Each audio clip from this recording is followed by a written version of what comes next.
Sharp Game here, coming at you with another episode from ChooseYourRelationships.com, off of Love Can't Wait, which can be found on Amazon.com.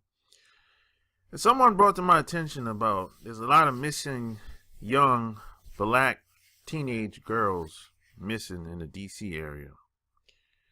And I'm here to tell you that this is nothing new. This type of shit was happening when I was a little boy growing up. And,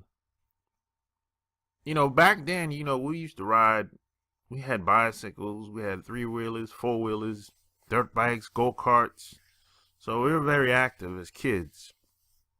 And a lot of shit was happening around us without us really actually being aware of it at the time. Because our parents, they shielded us and they protected us from a lot of the bullshit that was going on. So by the time I was 25, 26, my parents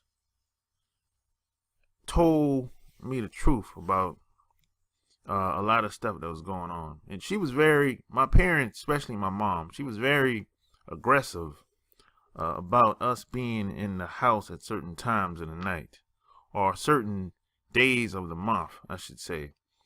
And let me tell you a story. My mom used to always aggressively tell us to be back in the house or stay in the house on certain days of the month. And then you got certain days of the month where it's like you can stay out as long as you want, right? So at the time, this became like a pattern. I caught on to it. So I asked my mom one day, I said, hey, why is it okay for us to stay out today, but it wasn't okay for us to stay out last weekend as late as we wanted, right? Because she used to always say, hey, be back in the house by dark or before dark on certain days. But then on other days, I could go to my grandmother's house or my grandparents' house and ride my bicycle and basically do what I wanted. But on certain days, I couldn't go anywhere. I had to be in the house, right? So I questioned her about it, and she kind of just didn't want to talk about it, right? So by the time I got out, I went in the Navy and got out the Navy, and she said, hey, you want to know the truth about why I was so adamant and so aggressively wanted y'all to stay in the house and so protective of y'all? So she said, on certain nights of the week back in the day, a lot of the white women, which were located probably 6 miles from where we lived at, a 5-6 mile drive, right? From where we lived at, a lot of the white women that they knew used to call her, my grandmother, and other people in the neighborhood and tell them that, hey, y'all need to watch your kids on certain nights of the week because white guys were looking to kidnap a lot of the young kids in our neighborhoods. So that's the reason why she was so adamant and so protective of us and worried about us in the neighborhood at the time. So this shit is nothing new, you know what I'm saying? And I know this shit can be a little far-fetched and hard to believe for a lot of black people living in the United States of America.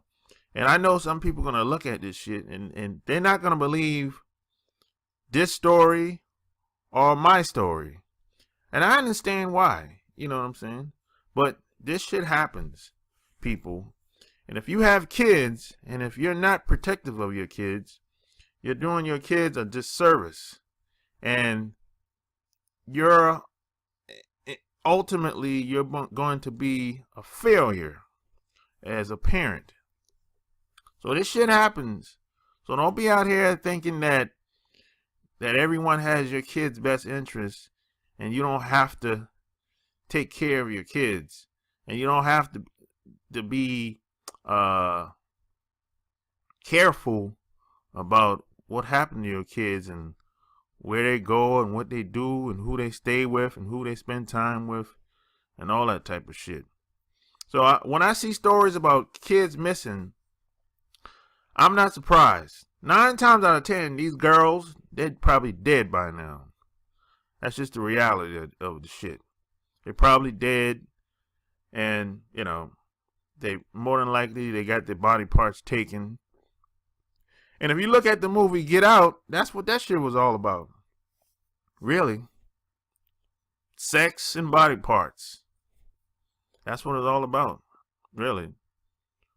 So, that's what I think about this shit.